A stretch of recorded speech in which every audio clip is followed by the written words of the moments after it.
Você pode acompanhar comigo a leitura, por favor? Diz assim: um dia, enquanto ele estava ensinando, encontravam-se os fariseus e doutores da lei sentados ao redor, que tinha vindo de todos os povoados da Galiléia, da Judéia e de Jerusalém. E o poder do Senhor estava com ele para curar. Então, alguns homens, trazendo um paralítico em uma maca, tentando levá-lo para dentro e colocá-lo diante de Jesus. Mas, não achando por onde pudessem levar para dentro, por causa da multidão, repare a concorrência, né? A multidão, subiram ao terraço e baixaram na maca por meio de uma passagem até o meio da multidão diante de Jesus. E vendo-lhes a fé, Jesus viu algo que é abstrato, a fé. E vendo-lhes a fé, disse-lhe: homem, os seus pecados estão perdoados. Então os escribas e fariseus começaram a pensar: quem é este que profere blasfêmias?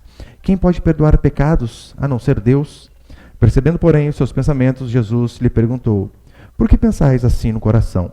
O que é mais fácil dizer: os seus pecados estão perdoados, ou levanta-te e anda? Mas para que saibais que o Filho do Homem tem na terra autoridade para perdoar pecados, disse ao paralítico: eu te digo, levanta-te, pega a tua maca e vai para a tua casa. Imediatamente se levantou diante deles, pegou a maca em que estivera deitado e foi para casa, glorificando a Deus.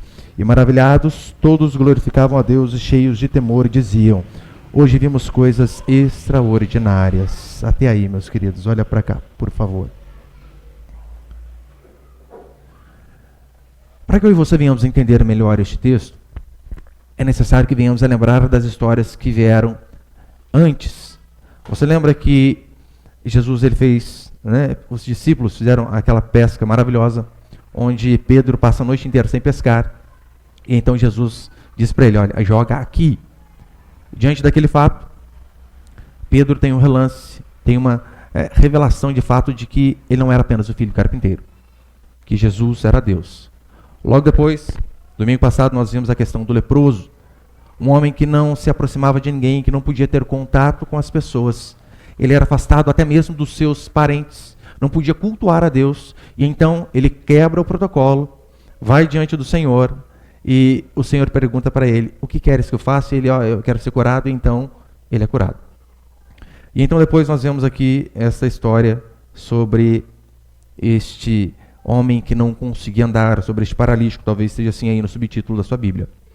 Repare, nós vemos de um lado, aqui vemos dois grupos. De um lado, nós vemos homens, amigos, que movidos por fé e amor, aquele um que tinha uma deficiência, que era amigo deles também. Eles tinham a esperança de que se nós levarmos o nosso amigo até Jesus, há a possibilidade sim dele ser curado. Este era o primeiro grupo. Em oposição a este grupo, estavam aqueles religiosos, aqueles fariseus, que vieram de vários lugares, que já haviam, já ouviam falar a fama de Jesus Cristo. Muitos deles viram milagres, e ainda assim eles permaneceram com o coração duro e não foram quebrantados, sendo que o Deus era o mesmo. E detalhe, esses homens, eles não precisaram ir carregados, eles foram andando com suas próprias pernas, viram algo fabuloso diante deles, e ainda assim permaneceram com o coração endurecido. Com base aqui nesse texto, eu vou passar alguns princípios aqui esta noite, né? O tema da minha mensagem hoje é a importância de ter amigos. E o primeiro princípio é fé e arrependimento. Eu sei que isto pode parecer coisas distintas. Ainda que sejam distintas em significado, são coisas inseparáveis. São coisas que andam juntas.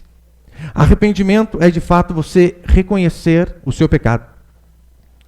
Reconhecer que você é imperfeito e que você não é digno de nada. Isso é arrependimento. Foi por este motivo que o leproso chegou diante de Jesus Cristo, sabendo de todo o seu pecado. Ele não impôs nada como a teoria do determinismo que nós vemos hoje. Eu determino o que Deus vai fazer. Não. O que ele fez, ele chegou e clamou por misericórdia. E este foi o que recebeu o milagre do Senhor. Fé é você saber que existe alguém que tem o poder de fazer aquilo que os homens não têm. Fazer aquilo que vai além do nosso entendimento, além da medicina, além daquilo que a nossa mente natural consegue entender. Isso é fé, como diz o livro de Hebreus. Nessas 3 histórias que nós temos aqui no começo, do capítulo 5, nós vemos Pedro, quando ele recebe aquela ordem que a princípio era absurda, lembra? Pedro pescou a noite inteira, experiente, profissional no assunto.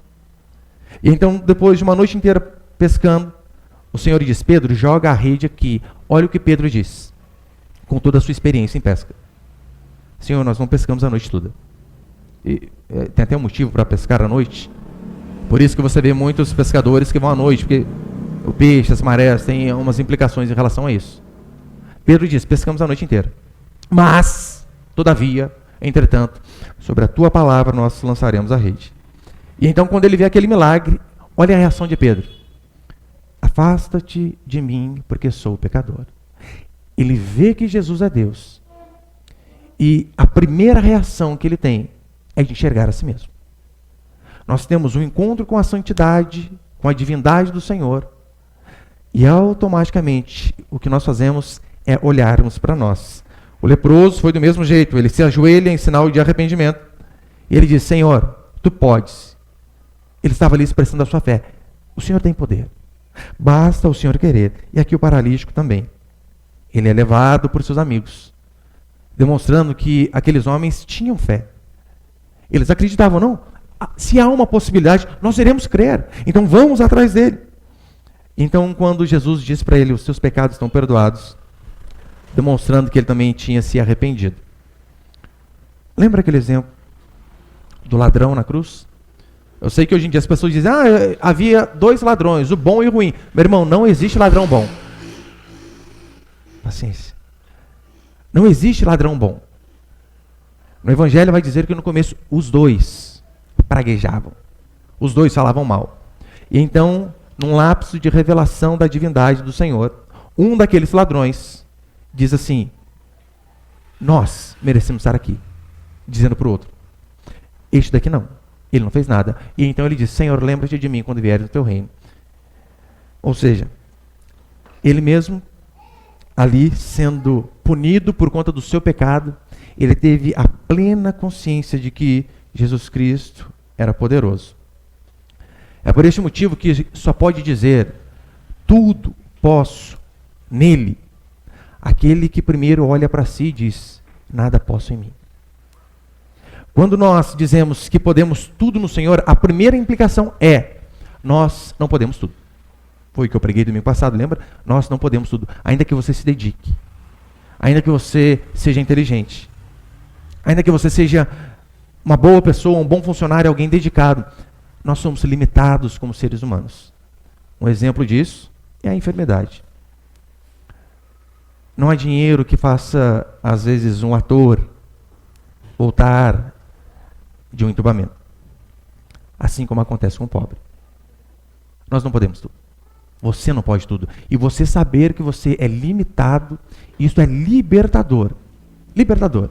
Porque talvez você, como muitos, a maioria de nós, talvez você foi enganado desde lá de trás, dizendo: olha, que se houver dedicação, se houver esforço, você pode chegar onde ninguém chegou.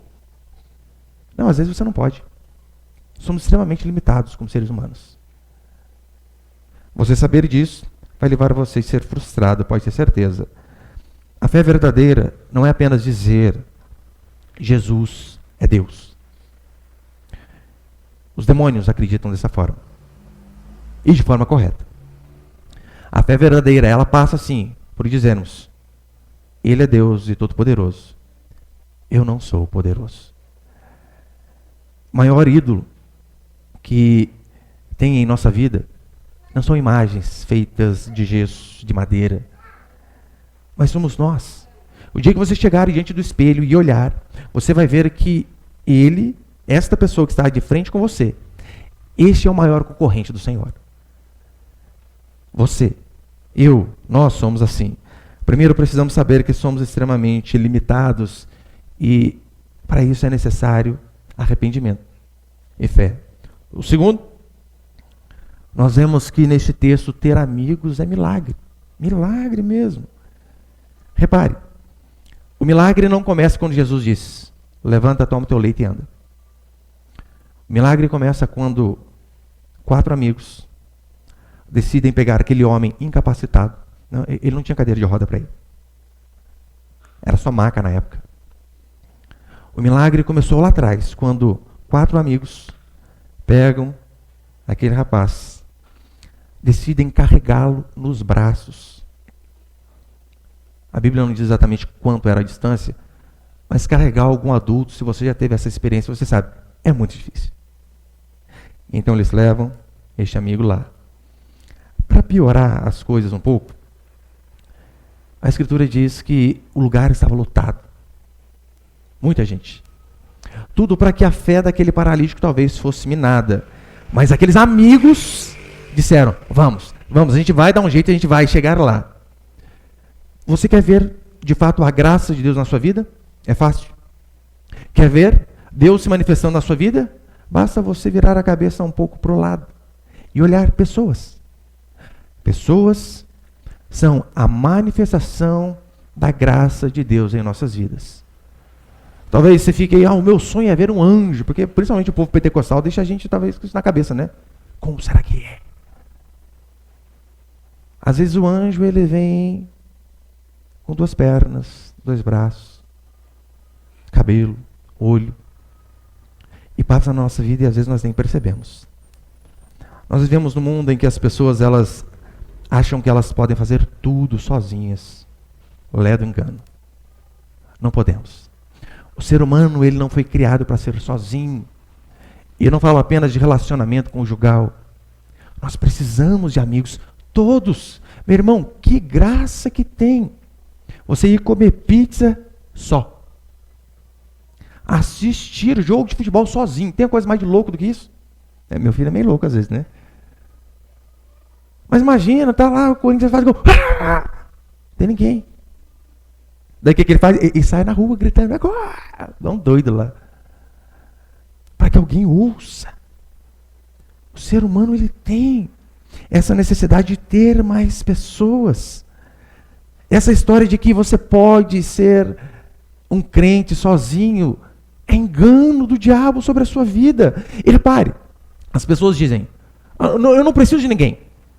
Eu me basto. E até em relação às coisas espirituais, eles também acreditam assim. É por isso que nós temos os desigrejados. Aquelas pessoas que dizem assim, eu não preciso de Deus. Aliás, eu preciso de Deus, mas eu não preciso de pastor, eu não preciso de igreja. Para mim basta a Bíblia. Isso aqui para mim basta. E eu pergunto para essa criatura que está desviada. Desigrejado é desviado, esse é o sinônimo. Você não precisa de ninguém? Não mesmo? Apenas a Bíblia basta? Quem conservou a Bíblia para que você a tivesse? Você sabe? Hebraico? Grego? Você tem os pergaminhos mais antigos? Você o traduziu? Quem traduziu a Escritura para você? Quem disponibilizou, seja num site, seja numa loja física? Então, é engano a gente falar, não, eu não preciso de ninguém, eu não preciso de pastor, eu não preciso de irmãos. Via de regra, pessoas que têm esse pensamento, elas apenas querem viver a sua vida de pecado e não serem cobradas por ninguém.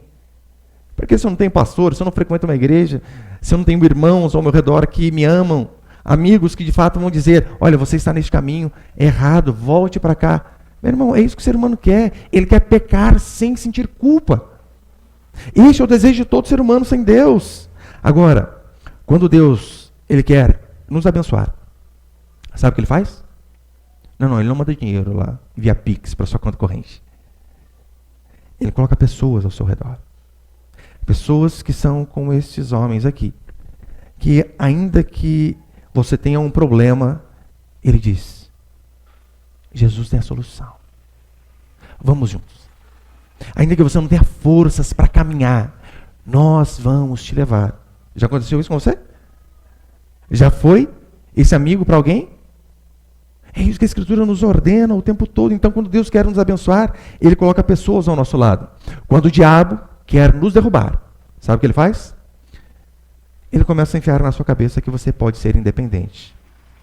Que você não precisa de ninguém. Que você sim, você pode ser um zorro. Lembra o zorro? Cavaleiro solitário? Você pode ser sozinho. Não podemos.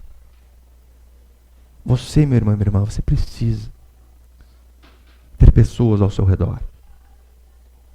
Você precisa ter irmãos mais sábios, mais experientes que você, e menos também para você ensinar.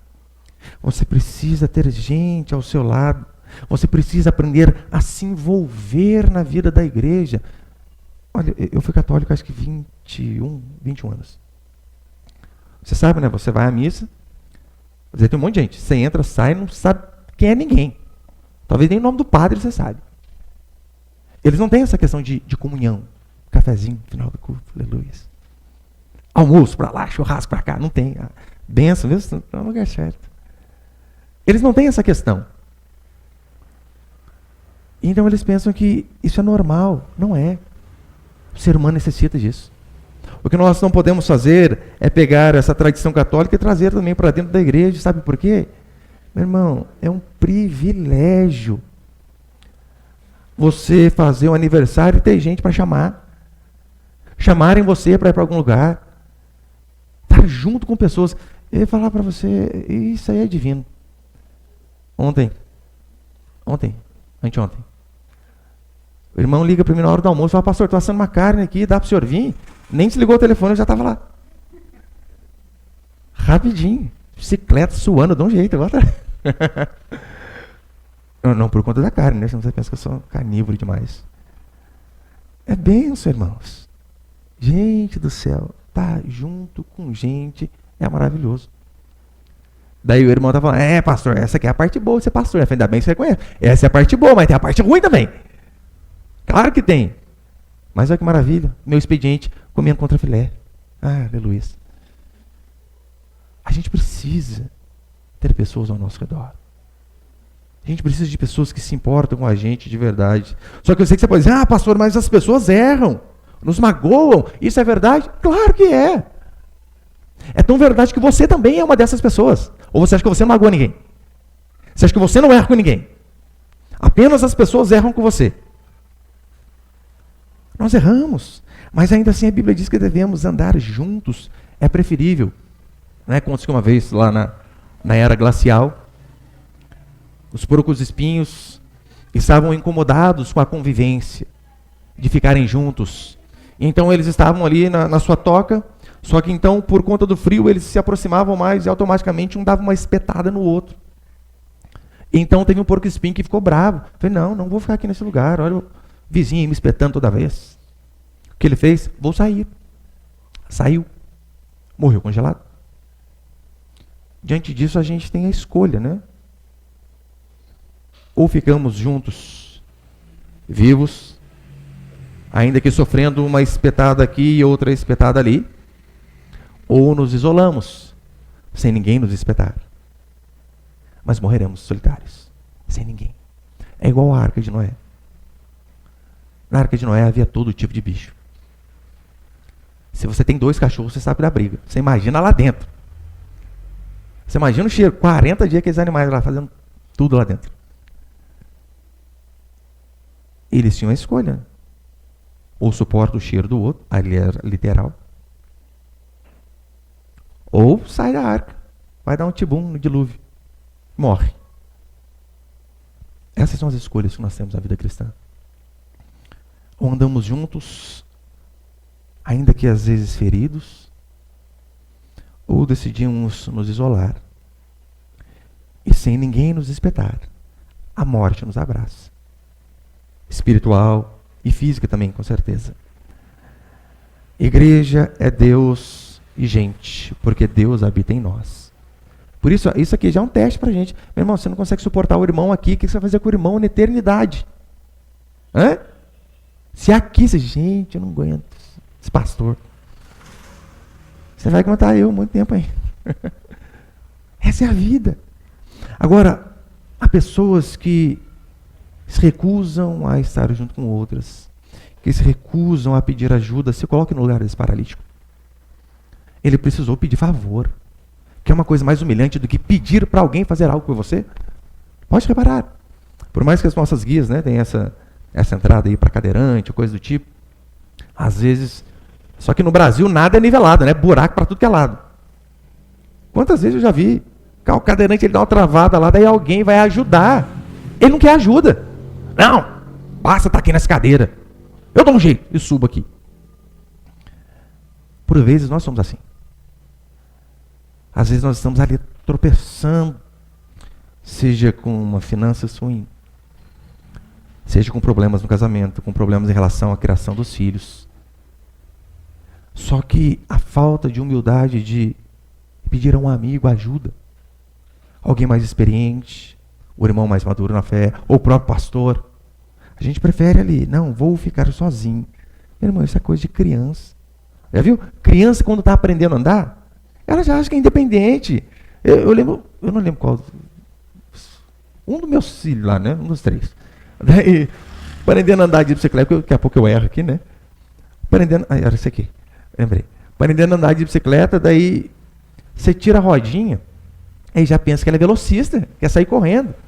E toda vez vai correndo, segurando. Não, pai, eu consigo sozinho. Me solta, me solta. Eu soltei, primeiro carro que ele achou parado e bateu. Nós somos assim. Totalmente independentes. Não queremos a ajuda de ninguém porque achamos humilhante. Ô, meu irmão, eu já fui muito tolo desse jeito, muito. E então você vai amadurecendo na fé, você vai crescendo. E você vai vendo que melhor do que descobrir a roda é perguntar para alguém que já fez qual o caminho. É mais fácil. Hoje em dia, às vezes, acontece algum problema, tem um caso mais difícil na igreja para resolver. Você acha que eu faço o quê? Deus vai me dar sabedoria, aleluias. Eu corro os meus pastores. Falei, pastor, deu um B.O. lá, o que eu faço? Provavelmente eles, por conta de ter muito mais tempo de ministério do que eu, já passaram por uma situação semelhante e vão saber me aconselhar da melhor forma possível. Portanto, meu irmão, minha irmã, não seja arrogante, a ponto de achar que você não precisa de ninguém, que ninguém pode falar a sua vida. Não fique aí, às vezes, arrastando uma vida ruim, sendo que se você tivesse apenas um pouco de humildade para perguntar para alguém, os problemas seriam resolvidos. O milagre deste rapaz estava diretamente ligado aos seus amigos. Ele jamais conseguiria ir sozinho. Por isso que ter amigo é milagre. Muito milagre. Muitas bênçãos de Deus, elas virão às nossas vidas, sabe como? Através de gente. De pessoas. Daí você está lá. Eu lembro uma vez, estávamos num pequeno grupo. Essa talvez foi a oração mais rápida que eu vi Deus responder. E no final nós estávamos orando pelas necessidades dos irmãos. E então uma irmã que estava desse lado, que tinha uma filha pequena, mãe solteira, estava desempregada. Ela, pastor, eu queria que os irmãos orassem, né, para eu arrumar um emprego. Faz tempo já que eu estou desempregada. Ela falou isso aí, a irmã do outro lado da sala. Eu estou precisando de uma funcionária na minha loja. Gente, isso aí é Deus rápido, né? Mas e se não tivesse essa humildade de expor que está precisando de ajuda? Continuaria com o nariz em pé e passando dificuldades financeiras. É por isso que a Escritura diz que o reino de Deus, o reino dos céus é dos humildes, como Pedro, que diz, eu não sou digno de andar contigo. Aí Jesus diz, pode vir, Pedro. É para pessoas como este leproso, que chega com a boca no pó, e então recebe o milagre. É para pessoas como esse paralítico, que às vezes até importuna alguém, mas diz, me carrega, me ajuda, porque eu não dou conta de andar sozinho. Terceiro, põe ele, por favor, Miguel. Terceira coisa que é de suma importância, que nós tiramos neste texto, perseverança. Precisamos aprender a ser perseverantes. Em tudo. Na dieta, irmãs. Persevera. Porque toda segunda você começa, né? Segunda começa, terça-feira você desiste. Falta perseverança. A fé se manifesta por meio de perseverança. E eu e você somos tendenciosos a, na primeira dificuldade, desanimarmos. Largarmos mão. Se coloque no lugar desse homem. Primeiro, paralítico, já tem um azar danado. Imagina, todos indo correndo ouvir a pregação de Jesus. Ele precisava ser carregado. Dificuldade. Azar mesmo. Era paralítico.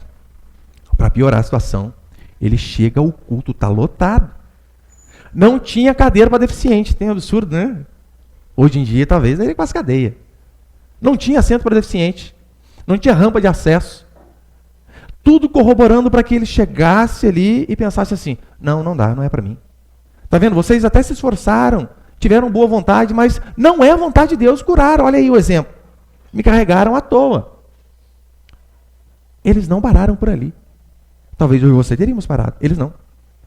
Eles olharam para a porta, não dá? E pela janela, não dá? Qual a opção? Teto. Eu não sei se na cabeça deles talvez passou algo parecido com isso, né? Cara, vamos subir com ele. E se ele cair? Você cair já não anda? Quebrar mais, quebrar menos, não vai fazer tanta diferença. Vamos lá. Irmão, você subir a um telhado sozinho, já é custoso. Já tentou subir com alguém? Com um saco de cimento. 50 quilos, pouquinho. Agora você imagina subir com uma pessoa. Eles sobem, trazem o prejuízo ali, né, de abrir o telhado da casa. Vai salvar a vida, às vezes vai dinheiro, não tem como. Abrem o telhado. Descem o cara de rapel, gente. Eu fico imaginando a cena. Imagina do lado que solta demais, pendura o cara. Terrível. Coordenado, descendo juntinho. Eu acho que foi juntinho, né? Chegou lá embaixo. Agora se foi ponto de cabeça, a gente não sabe, né? Mas chegou. Imagina. Tudo corroborando para que eles desistissem. Eu e você, nós desistimos às vezes por coisas tão fúteis. É o primeiro impedimento. A primeira porta fechada. Eu tentei, não é de Deus. Acabou. Uma vez o irmão me dizia que ele estava fazendo alemão. No começo do curso, 45, 50 alunos. Terminou meia dúzia de gato pingado. Porque é assim. Vou aprender um instrumento. Já procurou aprender um instrumento? É difícil, é penoso. Vai aprender violão, dá calo na ponta dos dedos, tudo. Daí o que a pessoa faz? Ela até começa. Eu quero aprender, eu acho bonito. Tá doendo muito, eu não vou. E não persevera. Educar filhos, que é algo que mais necessita de perseverança do que educar criança. A criança, ela nos testa a paciência constantemente. Você precisa quase que diariamente dizer, não vou desistir. Que daí você ensina e vai dar cabeçada. Como? A tendência é falar assim, eu entrego nas tuas mãos, eu gosto de que sabe, né? Mas é não desistir. Tem um dos livros da Chris Polly, a Super Nanny. Ela está explicando a importância dos pais colocarem a criança dormindo no quarto da criança. Né, algo básico. Uma vez uma irmã perguntou, pastor, com quantos anos os seus filhos dormiram no quarto sozinhos? Falei, desde quando chegaram do hospital. Chegou e foi. Não tem essa história de dormir no quarto dos pais, porque depois vai dar muito trabalho para tirar. Então, casal, a criança dormia no meio, não era nem o berço, nem a cama do lado. Era no meio dos dois, meu irmão. Você sabe, né? A vida acabou, né? Aquela vida lá, né? Cada criança, você me entende. Já era. Vai ser um filho único o resto da vida, porque não tem como pai e mãe namorar com uma criança no meio. Então, ela explicando. Você precisa colocá-lo para dormir no quarto dele. E você sabe, ela fica ali, assistindo. No dia que eles fizeram essa reportagem, ela conta que eles colocaram a criança no quarto e foram para o quarto do casal. O que a criancinha fez? Levantou, veio para o quarto dos pais. Ela disse, leva-o de novo. Colocou. Vamos dormir. O que a criancinha fez? Voltou. A criança foi para o quarto dos pais exatas 57 vezes. Você na terceira já tinha falado, dorme comigo, pelo amor de Deus, tem que trabalhar amanhã cedo. Já tinha desistido. Fica aí. Deixa aqui, eu vou para a sala.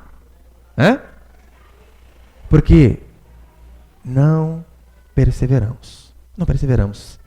A Escritura diz que aquele que perseverar até o fim vai ser salvo. E é interessante que Deus, Jesus Cristo ali, ele viu a fé. Como assim? Pastor, a fé não é algo abstrato?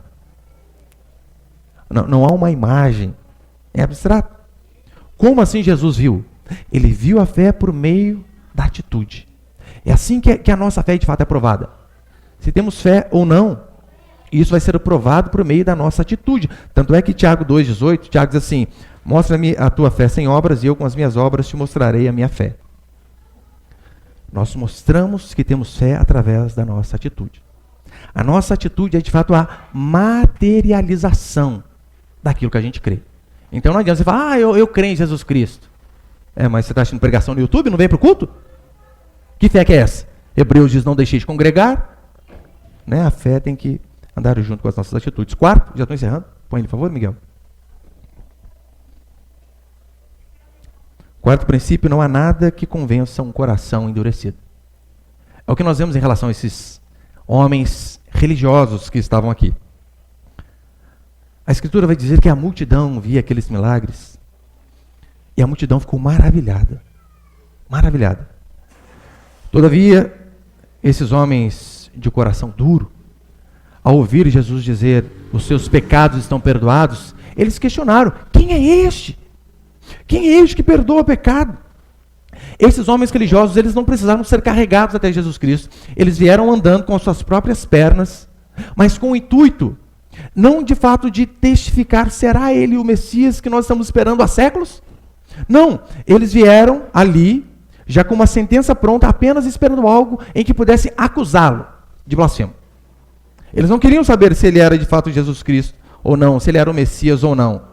E então Jesus dá uma prova cabal ali, olha, ele cura um paralítico, coisa que nunca se tinha visto. Eles mesmo diante dos olhos ali, ó, vendo algo fabuloso. Meu irmão, imagina isso. Hoje em dia, quais são os milagres que a gente costuma ver? Daí tá lá, o pastor chama, quem aí tá com dor, a gente vai orar, e ora. Quem quer dar o testemunho? Vem aqui. Daí vem primeiro. O que você tinha? Pastor, eu estava com uma dor aqui debaixo do braço. Sumiu. Aleluia, glória a Deus. Vem próximo. E o que você tinha? Pastor, cheguei com uma dor de cabeça no culto. E agora, tá sem? Vai embora. De pirona resolvia também, mas não, foi oração. Só que daí, o cara a vida inteira sem andar.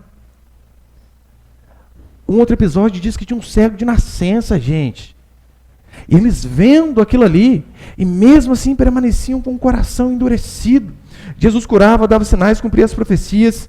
Esses líderes religiosos não se rendiam. Não conseguiam enxergar. E os fariseus eles vinham apenas para investigar. É mais ou menos o que nós estamos vendo lá na CPI da Covid, né? Não sei se você acompanha.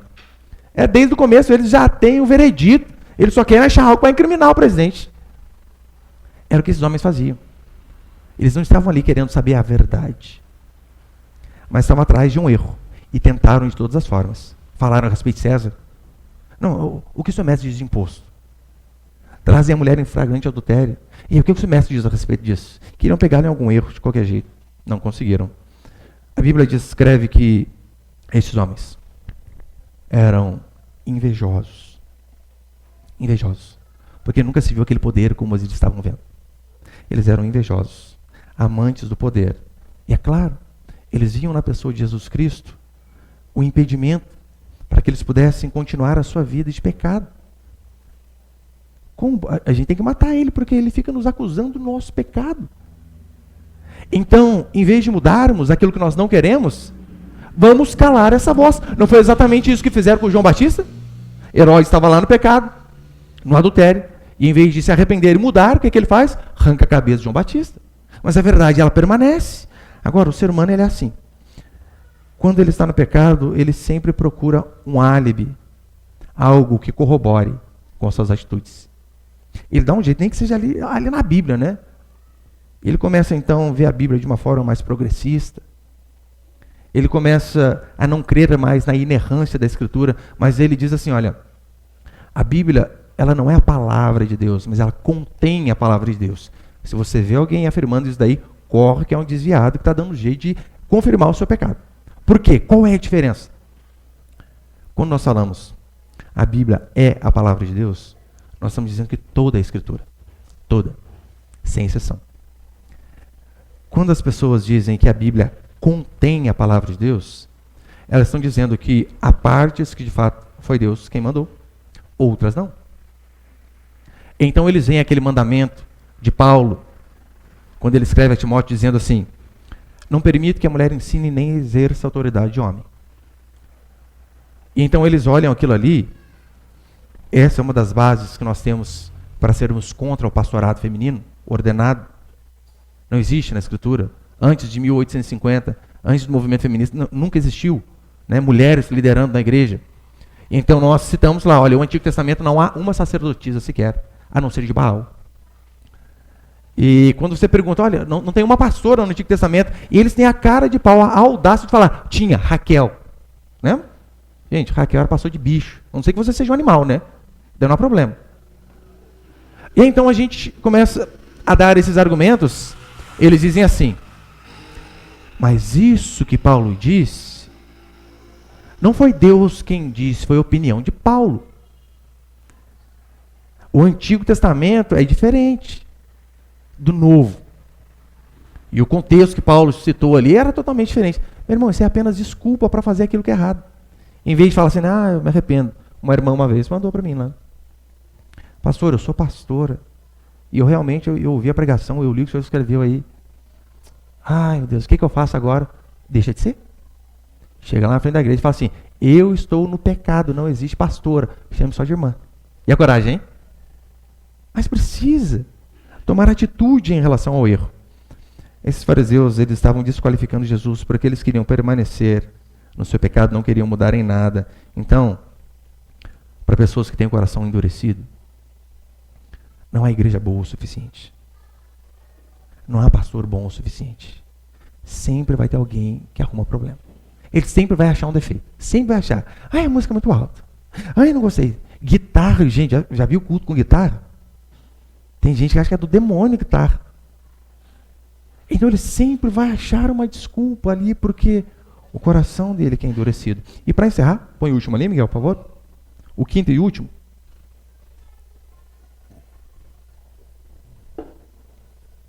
Quinto e último princípio: Jesus perdoa o pecado e também cura. É este o relato que nós vemos aqui. O que é mais fácil? Perdoar pecados, ele mesmo disse, ou curar alguém. Os líderes religiosos da época de Jesus Cristo, eles não acreditavam que Jesus podia perdoar pecados. Não acreditavam. Sabe qual é a diferença para os líderes religiosos? Muitos de hoje? Muitos? Eles foram para o outro extremo. Eles creem que Jesus pode perdoar pecados, mas não creem que Jesus pode curar. Hoje não. Eles são os cessacionistas, aqueles que creem que os dons cessaram, que não há mais esse tipo de milagre. Em termos de facilidade, curar para Jesus é muito mais fácil. Era apenas tocar como ele tocou no leproso. Só isso. Agora, para perdoar pecado, você tem noção de tudo que ele teve que fazer? Primeiro, a Escritura diz que Jesus, ele não apenas com uma palavra, ele pôde perdoar o pecado. Ele teve que pagar o preço do nosso pecado. Deus, quando fez o mundo, ele disse que haja luz, e houve. Mas para nos perdoar dos nossos pecados, o seu filho teve que vir ao mundo, encarnar, teve que viver nessa terra podre a qual nós vivemos, teve que se sujeitar a seus pais. Você consegue imaginar o tamanho da humilhação? Maria e José ordenando algo e ele: sim, Senhor. O Rei dos Reis. E é tão certo que a Escritura diz que em tudo ele era submisso aos seus pais. Olha o trabalho que deu para perdoar pecado. Teve que encarnar, se submeter aos seus pais. Sofreu desconfiança da própria família. A família não acreditava nele. Os irmãos não criam nele. Foi humilhado. E acabou morto como um herege. Jesus, ele salva do inferno, muitos acreditam. Mas eles não conseguem acreditar mais que esse Deus que salva do inferno, através do sacrifício de seu filho, não pode abrir uma porta de emprego. Não pode nos abençoar financeiramente. Esse talvez seja o erro de muitos reformados. Tem o problema dos neopentecostais, que para eles, a prova de que você é fiel a Deus é que você tem dinheiro. Se você não tem, meu irmão, é pecado. É a teologia dos amigos de Jó. Então, porque esses homens perversos falam apenas de dinheiro, dinheiro, dinheiro o tempo todo, alguns reformados acham que não se deve falar de dinheiro, que é um absurdo. Onde já se viu a gente ficar preocupado com coisa material. Eles então acabam indo para o outro extremo. Olha, não é porque o diabo desconfigura algumas coisas que nós vamos deixar de usufruir. O apóstolo João diz, olha, eu faço votos pela tua prosperidade, assim como é próspera a tua alma. Não há problema você orar para ser próspero. O problema é quando a sua vida gira em torno do dinheiro. Quando é o dinheiro que determina se você vem ao culto ou não. Se você participa de uma comunhão com os irmãos ou não. Ah, mas se eu for ao culto hoje, puxa, preciso de uma oportunidade de trabalho. Não dá. Hoje o culto não vai. Isso é um forte indício de que quem está guiando a sua vida não é o Senhor, mas é Mamon. Mas nós não podemos ir para o extremo. Achar que por conta disso não podemos orar para Deus nos abençoar. Olha, eu sei que é um exemplo tosco, mas você sabe, o diabo, Deus fez a união íntima do homem e da mulher. O diabo, ele distorceu isso através da imoralidade, da pornografia. O que nós faremos diante de uma situação dessa? Aqueles que são casados deixarão de desfrutar da vida conjugal porque o diabo fez a pornografia? Não podemos cair para esse extremo de forma alguma. Então, lembra que foi Jesus que disse, olha, eu cuido dos pardais, você acha que eu não vou cuidar de você? Daí tem pessoas que às vezes, eu falo para você que pessoas já chegaram em mim e disseram, ai pastor, estou passando dificuldade. Ah, mas eu não sei se é correto orar para Deus abençoar. Porque fica acusado que o dinheiro virou quase um demônio. Porque outros idolatram como Deus. E não há problema. E se Deus o prosperar, louvado seja Deus. E seja instrumento para que outros também sejam abençoados. Podemos e devemos orar por essas coisas. Então, eu creio que o problema de muitos reformados é que eles têm uma teologia correta. É por isso que nós também somos. Só que, às vezes, falta o elemento da fé. De crer no poder de Deus para fazer milagres, como este caso aqui. Não adianta você ser teologicamente perfeito, mas você não andar e acreditar que o mesmo Deus que fez esses milagres continua operando hoje. Eu acho que se nós pudéssemos juntar, né, o cristão, poderíamos pegar ali a doutrina reformada com o zelo pentecostal. Porque você percebeu? Os pentecostais, meu irmão, 3 horas da manhã, está subindo um monte de joelho. Ora todo dia das 3 às 3:30. Quase todo dia. Você sabe, né? Orar 3:30 da madrugada e orar meio-dia que você está acordado é a mesma coisa? Prefiro orar uma que você está acordado, melhor. Só que eles têm essa questão do zelo. Zelo que às vezes falta para nós. Então, se nós unirmos essas coisas, uma teologia correta, com a fé de que o nosso Deus continua operando. Este é o cristão completo. Diante das dificuldades, meu irmão, não pense, será que é a vontade de Deus? Ore. Fala a Deus, olha, o problema é esse aqui, ó. Meu pai está doente, tem misericórdia. Minha mãe, fulano, eu sei que o Senhor pode. O Senhor fez tantas coisas. As minhas orações, quando eu necessito alguma coisa assim, sabe como é? Eu apenas lembro a Deus aquilo que Ele já fez. Só isso. Essa é a oração que Deus vai responder. Porque eu não estou lá apenas dizendo algo da minha cabeça. Eu estou lá. Falei, Deus, o Senhor cuidava dos passarinhos, né? Aqui em casa está faltando negócio. Eu estou apenas citando a Escritura. Então, diante de um problema, lembre-se daquilo que Deus fez. E que o poder dele não se limitou, mas continua agindo do mesmo jeito. Este homem, ele chega em Jesus, e Jesus diz para ele, os seus pecados estão perdoados. Então, meu irmão e minha irmã, se houver de fato em mim e você um arrependimento genuíno, que a Escritura constantemente nos adverte a vivermos em arrependimento, né? O arrependimento não é apenas no momento da conversão. Nós devemos crescer em arrependimento. Como Lutero diz, a sua primeira tese é que o arrependimento é um estado constante na vida do cristão. Que assim seja a minha, a sua vida. E que nós também sejamos homens e mulheres que venham a perseverar. A gente tenta de um jeito. Pela porta, pela janela. Se não der, nem que for pelo telhado. Mas eu creio que o Senhor é poderoso e continua fazendo. Assim como fez no passado, faz hoje. Amém, meus irmãos?